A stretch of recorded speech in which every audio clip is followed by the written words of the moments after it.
Imagine this, you are a gifted student, and for some reason you're placed in classes with students who aren't as gifted, I should say, as you. So now you're bored and you become frustrated and you think that school isn't worth the time. Or maybe you're another type of student, a student who isn't as gifted, and all those mark-downs, know-it-alls in your class isn't helping the situation. And it's just a bad reminder. So now what do you want to do? You're just embarrassed and you also think school isn't worth the time. Homogeneous classes can solve both of these problems. They not only help with student self-esteem, but they also help with achievement levels and improve their overall academic capability. While some homogeneous classes are biased in favor of more advanced classes, equally balanced homogeneous classes can provide an optimal learning experience for all students. And I would like to start by saying what the definition of homogeneous categories are and how it can affect students. First off, by tracking the practice of assigning students to instructional groups on the bias of ability. Now, as everyone knows, that tracking kind of sets students behind the 8 ball in some cases. If you are bad in elementary school and you don't realize that your education is extremely important, by the time you get to high school, you're already set for failure. So tracking, in a nutshell, is not very good. So most recently, tracking associated with course levels where students are assigned to advanced, honor, regular, and basic, or special ed classes. These groups can be broken down between academic, vocational tracks. While sometimes these groups are perceived to be beneficial, often the students themselves have no option to elect into a certain track and thus have no voice in their own education. However, by and large, they are detrimental to society and the children in the schools themselves, school systems themselves, sorry.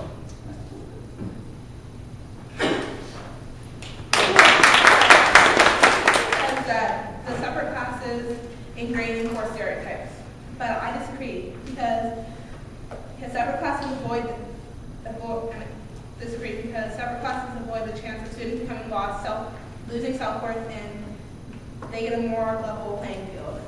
Because say you're a smart student, you don't want to be held back by the slower learners. In fact, 10 to 20% of dropouts are gifted students who get frustrated with slow education. It's a huge weight to individual potential. They also say that higher placed students are at advantage when taking standardized tests. And just at advantage basically because they get more attention and higher opportunity. But why should they be held back when there are higher track than other students? And another fact that they argue that might be said is that separate students based on educational achievements might infringe on the Ideal Act of 1996 would mandate inclusion to enhance.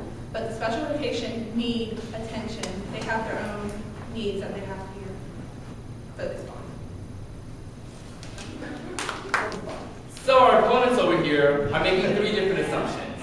One, that tracking is based solely on academic criteria. Secondly, that these tracks are homogeneous with respect to ability. And thirdly, that low ability students are difficult to teach because they're not highly motivated to learn. Let's talk about those for a second.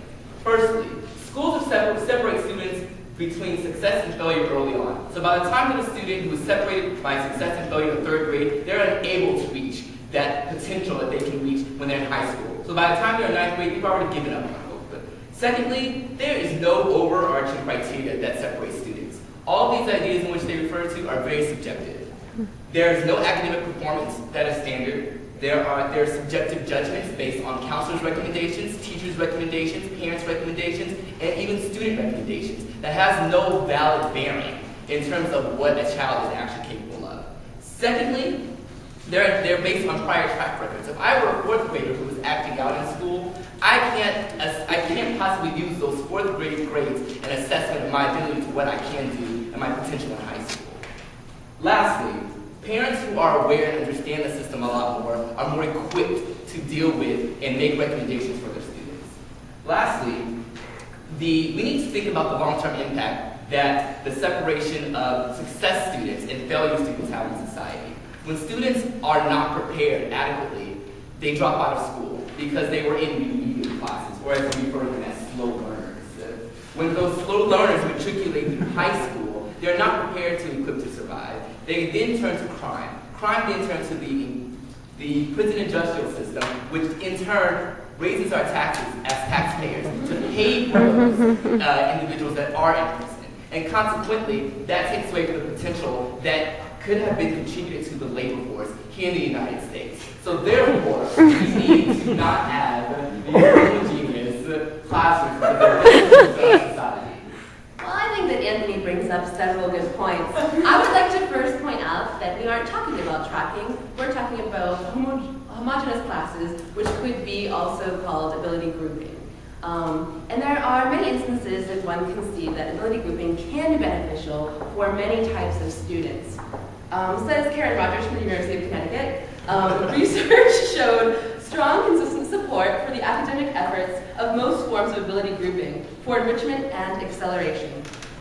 A few things that Anthony failed to consider were, one, that same-sex schools have long been a way of taking students and putting them in situations where they can learn to the best of their abilities. There's a lot of research on the subject that boys and girls learn differently, and this has been around for more than 100 years, and seems to work relatively well. Another thing that Anthony brought up was that something that is standard as your test scores for 4th grade could affect the rest of your school career, which can be true if we're only talking about tracking, but as our group pointed out, PSSA scores alone, as an example of testing, is only one of the 4 factors that can get you into an IB program. That there are several other types of classes that one can get into in the Pittsburgh school system without being on that track from an early age, that you can get into by teacher referrals and by other types of things like grades and attendance. Something else that Anthony pointed out was that some of the slow learners, or as we call them, slow learners, don't drop out of school because they are not paid attention to, but we believe that school and particularly advanced classes are preparation for college, and that college isn't right for everyone, and that students are given the ability to attend trade schools and take trade classes if advanced academic classes are not for them, and that, like you said, is best put in the hands of the students and their parents, and they do get to decide that. And in conclusion, students, we believe, can best be prepared for success by separating them into homogeneous academic categories. Response to Sophia's claims. How can we know what a student's potential is if we don't really give them the chance to actually see what they can strive for? Ability grouping is fundamentally unjust because you're creating groups based on a perceived ability, and that really has no bearing, like Anthony said, on what a person's real ability is. They could be visual learners versus more book savvy. So it's very different, and there's not a standard for everyone. As George Close from the Heartland Institute said, every child can learn, and in the right environment, learning can take place. So it is not merely something just solely on ability. Everyone has that potential. And to conclude, there are implications not just for society, like Anthony mentioned, but for the schools and for the students as well. Schools are social institutions that create the norms and cultures and values that children carry on into society. And if we're teaching them that they're based on groupings of abilities based on students, then they're going to carry with that, or they're going to carry that with them for the rest of their lives. And furthermore, students themselves are being devalued and underestimated, and that's just fundamentally incorrect for the students themselves. So ultimately, schools are failing the students because they don't have a choice.